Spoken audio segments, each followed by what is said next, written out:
Au total, 12 projets sur les 74 soumis à la Banque de la République d'Haïti ont été retenus et seront financés à hauteur de 211 millions de gourdes, selon le directeur général Ronald Gabriel.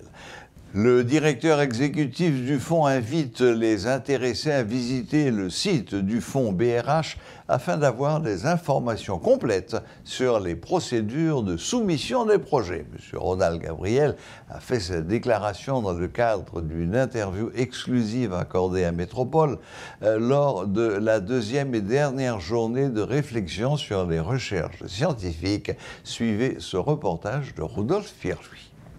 Ce vendredi 26 mai met fin aux 2 journées de réflexion organisées par la Banque de la République d'Haïti sur les fonds de recherche et de développement. Le directeur général de l'institution, Ronald Gabriel, élabore les objectifs de cette initiative. La recherche scientifique, qui est, comme on l'a dit au cours des différentes interventions, un élément incontournable pour la construction d'outils d'aide à la décision et aussi pour faire avancer l'état de l'art, l'état de la connaissance. Donc, une chose, c'est de favoriser la production de connaissances. Une autre chose, c'est quand même de favoriser la diffusion de ces connaissances. Créer un espace pour relever le niveau du dialogue dans la communauté. Aller vers un autre narratif qui doit quand même enrôler une bonne partie de la communauté et dans les préoccupations relatives à des problèmes, à des défis de l'environnement haïtien, les défis de croissance, les défis de politique publique, mais aussi favoriser l'émergence d'idées et d'identification de filières porteuses qui sont légion au niveau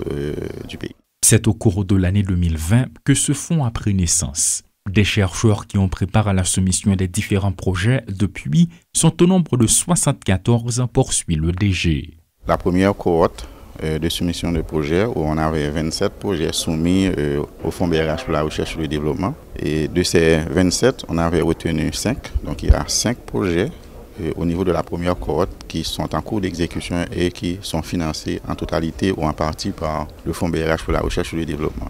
Au niveau de la deuxième cohorte, on a enregistré une soumission totale de 47 projets, mais on en a retenu 7. Donc au total, on a 12 projets retenus pour financement par le fonds BRH pour la recherche. Ce qui fait que le montant total engagé pour ces 12 projets retenus se situe autour de 211 millions de gourdes. Le site du fonds BRH est disponible en vue de savoir comment est la procédure. Le directeur exécutif du fonds est clair et précis. Un aspect qui est lié à la procédure et il y a un autre aspect qui est lié aux critères. Et la procédure consiste pour un chercheur à soumettre les demandes de financement à travers le site du fonds BRH pour la recherche et le développement parce que nous ne recevons pas directement à travers des correspondances formelles des projets qui sollicitent un financement à l'institution. Donc le chercheur ou l'équipe de chercheurs, l'entité intéressée doit soumettre tous les documents requis à travers le site du fonds BRH pour la recherche et le développement. Les critères, ce sont des critères qui ont été prédéfinis, qui sont disponibles sur le site internet du FRD et qui ont été aussi publiés dans différents médias. Donc j'invite tous ceux-là qui sont intéressés à aller visiter le site du fonds pour pouvoir avoir des informations complètes concernant les chances de recevabilité et d'acceptation des projets. 3 institutions s'engagent à favoriser les recherches scientifiques dans le pays. La Banque de la République d'Haïti, la BID, le ministère de l'Économie et des Finances. Les recherches sont des biens publics, explique M. Gabriel. La recherche ne saurait être un sujet qui concerne exclusivement le secteur public ou bien le secteur privé. Donc c'est toute la société d'une manière générale qui est concernée par la problématique de la recherche parce que, comme on l'a dit, on ne conçoit pas un pays qui entend se développer sans l'existence d'un ensemble de R&D, d'un laboratoire de recherche et de développement. Donc ceci dit, même les non-universitaires, les non-académiques devraient être intéressés à la question de la recherche parce que, en fait, les résultats de la recherche sont un bien public et qui devrait servir justement à élaborer des outils de la décision qui devraient éclairer la formulation des décisions de politique publique, mais aussi les résultats des investigations fournissent des idées de projet en permettant d'identifier des solutions, en permettant d'identifier des opportunités. De son côté, le docteur Jean Villeneuve-Petit n'y va pas par 4 chemins pour expliquer sa satisfaction. C'est une porte qui s'ouvre aux chercheurs nationaux et internationaux, a-t-il compris. Ce participant à cette initiative a soumis un projet sur la qualité de l'air et il a été retenu. L'îlouable dans la mesure où, très souvent, chercheurs sont formés à l'étranger. Parce qu'un chercheur ou une thèse de doctorat, si on va continuer à faire la recherche, c'est un coup, on dit qu'on va mourir. Donc il faut qu'on ait une structure de recherche, une structure d'accueil. Alors avec fonds BRH là, nous sommes arrivés à mettre sous pied une structure de recherche qui est le laboratoire des sciences pour l'environnement et l'énergie, le LS2E. Il faut que nous soyons capables de dire que la structure ça a commencé à voler avec projet BRH là. C'est-à-dire d'autres institutions doivent rejoindre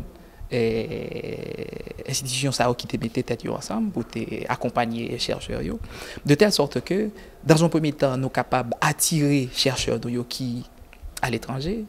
Par contre, si vous êtes là hier, vous avez le docteur Samuel Pierre qui a une statistique qui dit que 84% de nos talents sont à l'extérieur. C'est-à-dire que nous formés dans le pays qui allent dehors. Sur 74 projets soumis au Fonds de recherche et de développement de la Banque de la République d'Haïti, 12 ont été retenus et seront financés à hauteur de 211 millions de gourdes selon le directeur général de la Banque centrale, Ronald Gabriel. Qu'il s'agisse du secteur privé ou du secteur public dans le monde de l'université, tout le monde est concerné par les recherches scientifiques en Haïti, a-t-il souligné. Tous ceux qui sont intéressés peuvent visiter le site de la Banque de la République d'Haïti. Ils trouveront toutes les informations nécessaires ainsi que les critères afin de soumettre leur projet dans la prochaine cohorte. Et cette initiative lancée officiellement par la Banque centrale, et ceci depuis l'année 2020, donnera accès aux recherches scientifiques désormais en Haïti. Paul Léel et Rodolphe Pierre-Louis pour Télémétropole.